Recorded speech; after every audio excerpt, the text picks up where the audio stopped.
পাহাড়ের উপরে ছিল একটা বিরাট দেবদারু গাছ।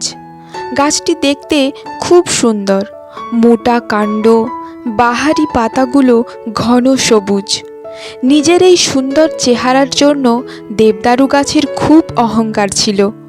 দেবদারু গাছের পাশেই ছিল একটা কাঁটা গাছের ঝোপ, তার গায়ে কাঁটা, দেখতে কদাকার।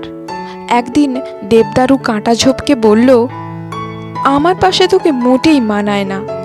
আমি কত বড়, কি মজবুত, কেমন সুন্দর দেখতে, আর তুই বেঁটে, দুর্বল, অসুন্দর। তোর সাথে কথা বলতেও আমার ঘেন্না হয়। দেবদারুর কথা শুনে কাঁটা ঝোপের খুব মন খারাপ হয়ে গেল। সেদিন বিকেলে প্রচণ্ড ঝড় উঠল। দেবদারু গাছ নিজেকে অক্ষত রাখার জন্য বহু চেষ্টা করল, কিন্তু পারল না। একসময় ঝড়ের আঘাতে সে মড়মড় করে ভেঙে পড়ল। কিন্তু কাঁটা ঝোপের কিছুই হলো না, সে ঠিকই রইল। মাটিতে লুটিয়ে পড়ার সময় দেবদারু ভাবল, হায়, এর চেয়ে কাঁটা ঝোপ হওয়াই ভালো ছিল, তাহলে তো ঝড়ে ভেঙে পড়তাম না। কাঁটা ঝোপ দেবদারুর দশা দেখে ভাবল, অহংকার করলে পতন হবেই।